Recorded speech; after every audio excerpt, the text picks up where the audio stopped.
नमस्कार। आपका अखबार के इस अंक में आपका स्वागत है। मैं हूं प्रदीप सिंह। कुछ बीमारियां ऐसी होती हैं जो लाइलाज होती हैं और कुछ बीमारियां ऐसी होती हैं जिनका जितना आप इलाज करें वो बीमारी या वो मर्ज और बढ़ता जाता है। भारतीय जनता पार्टी के साथ भी एक बीमारी है। भारतीय जनता पार्टी में भी कहना चाहिए एक बीमारी है और ये ऐसी बीमारी है जिसका कोई इलाज नहीं है और ये बीमारी बढ़ती जा रही है कम होने की बजाय।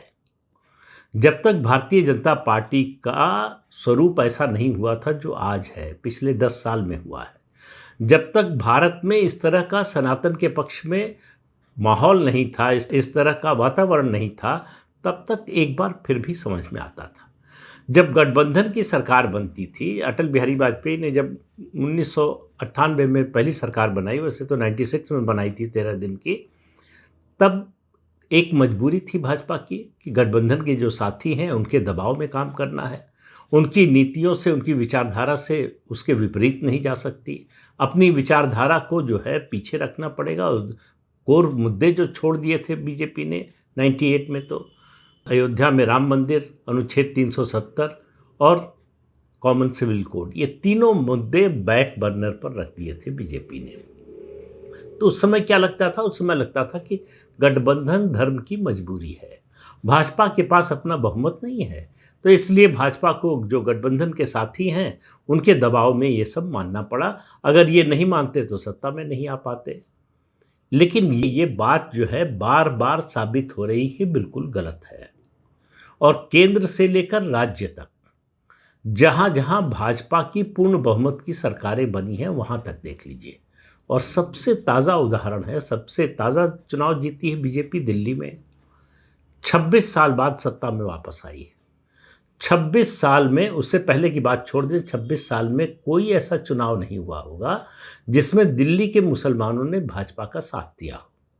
कोई ऐसा चुनाव क्षेत्र नहीं मिलेगा आपको जहां भाजपा के उम्मीदवारों को वोट दिया हो मुस्लिम समाज के लोगों ने। कोई हर्ज नहीं है, भाई उनकी मर्जी है किसको वोट दे किसको न दे। लेकिन दो चीज़ें होती हैं किसी भी देश के, किसी भी समाज के इतिहास में। दो चीज़ें होती हैं, एक होता है इतिहास बोध और दूसरा होता है शत्रु बोध। अगर आप अपना इतिहास नहीं जानते, अपने इतिहास की उपेक्षा करते हैं, तो आप फिर भुगतने के लिए तैयार रहिए। और शत्रुबोध नहीं है अगर आप में, तो आप हमेशा पराजित होने के लिए तैयार रहिए, हमेशा पीड़ित बने रहने के लिए तैयार रहिए। भारतीय जनता पार्टी के बारे में मुझे लगता था कि शायद सत्ता में आएगी, पूर्ण बहुमत मिलेगा। जब 14 में मुस्लिम वोट के वीटो को प्रधानमंत्री नरेंद्र मोदी ने तोड़ दिया तो ये लगा कि अब जो है स्थिति में बदलाव आएगा, लेकिन कोई बदलाव नहीं आया। और मुझे लगता है, मेरे पास कोई ऐसा सर्वे नहीं है, इस तरह का आंकड़ा नहीं है, लेकिन एक अनुमान के आधार पर कह रहा हूँ कि पूरी पार्टी में शायद लगा कर कह रहा हूँ, शायद 10% ऐसे नेता होंगे जिनके मन में हिंदू होने पर गर्व की अनुभूति होती हो। ज़्यादातर जो है मजबूरी में हिंदू बने हुए हैं कि हिंदू के नाम पर वोट मिलेगा, मुसलमान वोट देता नहीं। अगर हिंदू के विरोध में बोलेंगे, हिंदू से अलग दिखेंगे, तो हिंदू का भी वोट नहीं मिलेगा, तो न तो कॉरपोरेटर बन पाएंगे, न तो एमएलए बन पाएंगे, न एमपी बन पाएंगे। ये नहीं बनेंगे तो मंत्री कैसे बनेंगे, मुख्यमंत्री कैसे बनेंगे? तो हिंदुओं के पक्ष में बोलना भाजपा के बहुत से नेताओं की मजबूरी है। ये दिखाई देता है और प्रमाणित भी हो जाता है जब पार्टी सत्ता में आती है। 2014 में सत्ता में आने के बाद से इस बीमारी का इलाज करने की प्रधानमंत्री नरेंद्र मोदी ने भरपूर कोशिश की। काफ़ी हद तक सफलता भी मिली, ऐसा लगा कि सफलता मिल रही है, लेकिन ये लगा कि ये सफलता ऊपर ऊपर ही है, नीचे तक नहीं पहुंची है। इफ्तार पार्टियों का चलन बंद करा दिया उन्होंने, कोई अपील नहीं की, कोई अभियान नहीं चलाया। केवल अपने स्टैंड से, अपनी विचारधारा से, हिंदुत्व से जिस तरह का उनका जुड़ाव है, हिंदुत्व के प्रति उनकी जो निष्ठा है और जिस तरह से उन्होंने हिंदुओं के धार्मिक स्थलों के पुनर्निर्माण और हिंदुओं के पुनर्जागरण की कोशिश की, उसका अभियान जो चलाया, उससे लगा कि अब स्थिति बदलेगी। लेकिन अभी तक कोई परिवर्तन मुझे तो कम से कम होता हुआ दिखाई नहीं देता है। भारतीय जनता पार्टी के नेता, खासतौर से जो सत्ता में जहाँ जहाँ है पार्टी, वहाँ वो उसी रास्ते पर चलते हैं जिस रास्ते पर कांग्रेस ने 1947 से चलाया देश को। जहाँ धर्मनिरपेक्ष पार्टियां जिस रास्ते पर चलती है, उनको गर्व महसूस होता है अपने को धर्मनिरपेक्ष कहलवाने में, उनको शर्म महसूस होती है अपने को हिंदू कहलवाने में।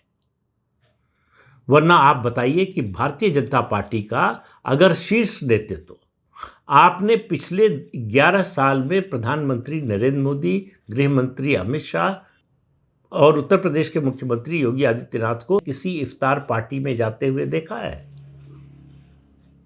प्रधानमंत्री की ओर से कोई इफ्तार पार्टी पिछले 11 साल में दी गई है? राष्ट्रपति भवन से कोई इफ्तार पार्टी दी गई है? और आप देखिए जिस तरह का माहौल इस समय, रमजान का महीना चल रहा है, पीछे की बात छोड़ भी दे, उसका असर ये हुआ था कि जो धर्मनिरपेक्ष पार्टियां हैं उनके नेताओं ने इफ्तार की पार्टी देना बंद कर दिया। ज़्यादातर ने, पूरी तरह से ख़त्म नहीं हुआ, लेकिन ज़्यादातर ने बंद कर दिया। लेकिन भारतीय जनता पार्टी, मैं कह रहा था कि सबसे ताज़ा उदाहरण दिल्ली का, 26 साल बाद सत्ता में आई है। रेखा गुप्ता जी मुख्यमंत्री बनी है, पहली बार मुख्यमंत्री बनी है, पहली बार विधायक बनी है। उनका एक छोटा सा वीडियो क्लिप चल रहा है इस समय सोशल मीडिया पर। वैसे वो आजकल जो है इफ्तार पार्टियों में घूम घूम कर जा रही है, जैसे ऐसा लग रहा है कि अपने कार्यकर्ताओं की शादियों में जा रही हों और उनके वैवाहिक कार्यक्रमों में शामिल हो रही हों, इस तरह से जा रही है। इंडिया इस्लामिक सेंटर, जो जिहादियों का गढ़ है दिल्ली में, उसकी इफ्तार पार्टी में मुख्यमंत्री जी पहुंच गए। वहाँ तक भी गनीमत थी। लेकिन उनका जो वीडियो क्लिप्स चल रहा है उसको आप सुनेंगे तो, अगर आप हिंदुत्ववादी हैं, हिंदू धर्म में आपकी निष्ठा है और आप ये मानकर चलते हैं कि भाजपा हिंदुत्ववादी पार्टी है, तो आप सुनकर बेहोश हो जाएंगे। वो कह रही हैं कि रमज़ान में राम और दिवाली में अली, दिल्ली चली सौहार्द की गली।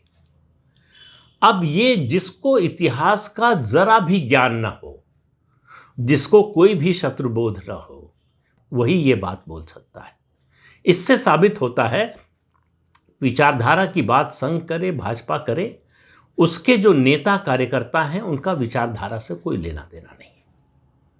जब मैं ये बात कहता हूं तो मैं ये नहीं कहता हूं, कभी भी नहीं कहता कि आप मुसलमानों का विरोध कीजिए, लेकिन कम से कम जिस धर्म से आप आते हैं, जिस संस्कृति से आते हैं, उसके प्रति निष्ठा तो दिखनी चाहिए। ये रोज़ा इफ्तार में जाने से हिंदू धर्म कैसे मजबूत होता है? और अगर इफ्तार पार्टी में जाने से अगर गंगा जमुनी संस्कृति का विस्तार होता और विकास होता, उससे सौहार्द बनता, तो इस देश का बंटवारा ना होता। भूल जाइए मुस्लिम शासकों ने क्या किया, मुगल शासकों ने क्या किया। सिर्फ इतना याद रखिए, भारत का बंटवारा क्यों हुआ, देश बटा क्यों। अगर ये भी एहसास आपके अंदर नहीं है, तो इसका मतलब आप सार्वजनिक जीवन में हिंदुत्व की बात तो आपको नहीं करनी चाहिए, उसके अधिकारी नहीं, उसका कोई आपको नैतिक अधिकार नहीं है। और मैंने अभी 1-2 वीडियो पहले जिक्र किया था, नागपुर में जो कुछ हुआ है, एक तस्वीर और सोशल मीडिया पे चल रही है। केंद्रीय मंत्री नितिन गडकरी इफ्तार पार्टी में बैठे हुए हैं। उनको बड़ा ये गुमान है कि नागपुर में तो हमको सब वोट देते हैं, और जरा बीजेपी का टिकट छोड़कर चुनाव लड़कर दिखाइए, जमानत अगर बच जाए तो बड़ी बात होगी। आपका प्रधानमंत्री किसी इफ्तार पार्टी में नहीं जाता, लेकिन आप इफ्तार पार्टी में जाते हैं और जो है उसको तमगे की तरह जो है लगाकर घूमते हैं कि मैं तो जाता हूं, जालीदार टोपी पहनता हूं। तो देश का बड़ा नेता कौन है भारतीय जनता पार्टी में या पूरे देश में? नरेंद्र मोदी या नितिन गडकरी? ये जो बीमारी है, ये भाजपा में बिल्कुल लाइलाज हो चुकी है, सत्ता में आते ही धर्मनिरपेक्ष बनने दिखने की, सत्ता में आते ही हिंदुत्व से थोड़ा किनारा करने की, हिंदुत्व से दूर होने की, और ये उम्मीद करते हैं कि इन सब बातों को नज़रअंदाज करके हिंदू समाज आंख बंद करके इनको वोट दे, सत्ता में लाए, सत्ता का सुख भोगने दे। इनको कोई मतलब नहीं है कि उनके इस कृत्य से आम हिंदू के मन पर क्या गुजरती है। जो अपने हर त्योहार में पत्थर, पेट्रोल, बम, गोली झेलता है, उस पर क्या गुजरती है। जो शांति से अपना त्योहार नहीं मना पाता है, उस पर क्या गुजरती है। जिसकी मां बहनें जो हैं उन मोहल्लों में जहां मुस्लिम समाज के लोग ज़्यादा हैं या ठीक ठाक संख्या में हैं, वहां से सड़क पर जिनका निकलना मुश्किल है, उन पर क्या गुजरती है। उनको इससे कोई मतलब नहीं है। मैं कह रहा हूं कि मैं हिंदू हूं तो हमें हिंदुत्ववादी मानो, हिंदू मानो और हमको वोट दो। बाकी तुमसे हमसे कोई मतलब नहीं। वोट दो और तुम्हारा काम खत्म। और हम जो है धर्मनिरपेक्षता के रास्ते पर चलेंगे। अभी मैंने पढ़ा, किसी ने लिखा है कि भारत में ये जो सेकुलरिज्म है, ये सबसे बड़ा डीप स्टेट है। इसने जितना नुकसान किया है इस देश का, और किसी चीज़ ने नहीं किया है। लेकिन ये बात आप भाजपा के नेताओं को नहीं समझा सकते। अगर प्रधानमंत्री नरेंद्र मोदी और उत्तर प्रदेश के मुख्यमंत्री योगी आदित्यनाथ नहीं समझा सकते, तो मुझे नहीं लगता कोई समझा सकता है। अगर इतिहास का थोड़ा सा बोध होता तो छोड़ दीजिए भाजपा नेताओं को, देखते महात्मा गांधी की ओर। क्या क्या नहीं किया उन्होंने मुसलमानों को साथ रखने के लिए, मुसलमानों का बचाव करने के लिए। यहां तक कह दिया कि अगर मुसलमान ये तय करें कि सारे हिंदुओं को मार देना है, तो हिंदुओं को सहर्ष इसे स्वीकार कर लेना चाहिए और मर जाना चाहिए। उनको भी कोई मुसलमान उनको स्वीकार करने को तैयार नहीं हुआ। उनके बारे में भी कहा गया कि घटिया से घटिया मुसलमान भी गांधी से बेहतर है।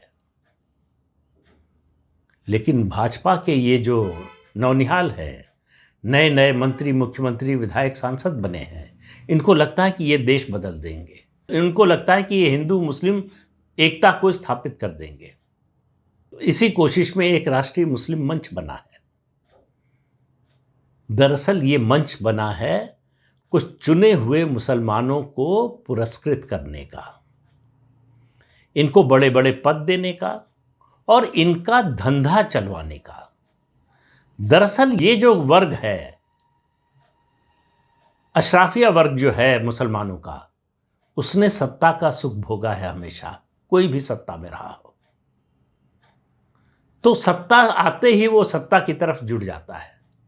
आज वो भाजपा की सत्ता है तो उसके साथ जुड़ने को तैयार है, बल्कि बेकरार है। और उनको पद मिल रहे हैं, किसी को विधान परिषद भेजा जा रहा है, किसी को जो है वाइस चांसलर बनाया जा रहा है, किसी को प्रोफेसर बनाया जा रहा है, किसी को पार्टी में राष्ट्रीय उपाध्यक्ष बना दिया जा रहा है। सवाल यह है कि पार्टी में उनका योगदान क्या है।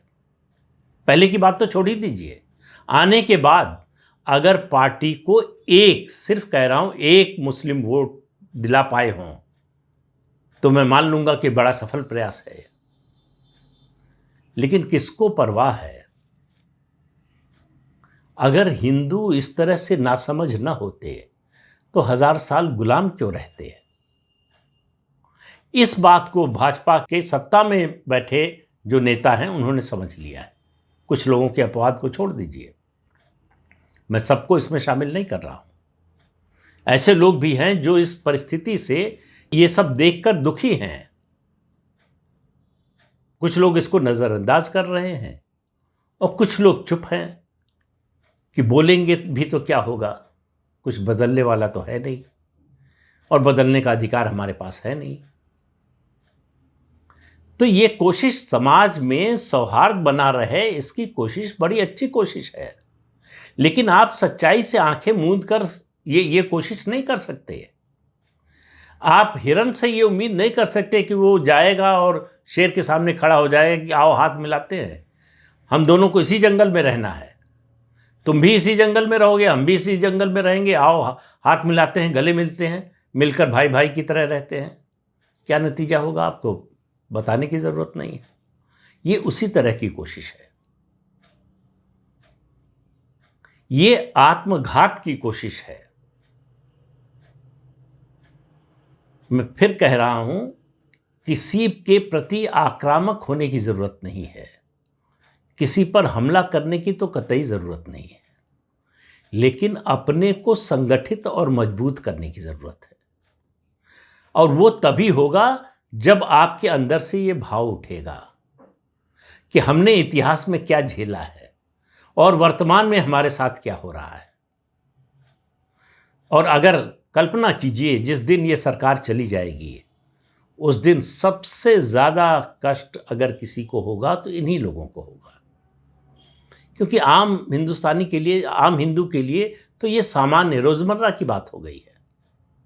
वो धीरे धीरे मान लेगा, वही जो गोस्वामी तुलसीदास जी ने कहा है, मंथरा से जो कहलवाया था उन्होंने, को नृप होय हमहि कहानी, उस स्थिति में चला जाएगा और उसी की ओर धकेला जा रहा है। उसको समझ में नहीं आता है कि आखिर ये जो हिंदुत्व की बात करने वाला नेता था, ये मंत्री और मुख्यमंत्री बनते हुए इस तरह की भाषा कैसे बोलने लगा। और मेरा मानना है कि जिस स्थिति में ये रोग है भाजपा में, इसका कोई इलाज नहीं कर सकता, इसको कोई नहीं सुधार सकता। ये अभिशप्त हैं अपने विनाश के लिए। अगर 1000 साल की यातना, दुख और ये गुलामी आपको सिखा नहीं पाई तो कोई नहीं सिखा सकता। तो इस अंक में इतना ही। अगले अंक में फिर मिलेंगे किसी नए मुद्दे के साथ। तब तक के लिए अनुमति दीजिए। आपसे अनुरोध है कि चैनल देखिए, शेयर कीजिए, लाइक कीजिए और सब्सक्राइब जरूर कीजिए। नमस्कार।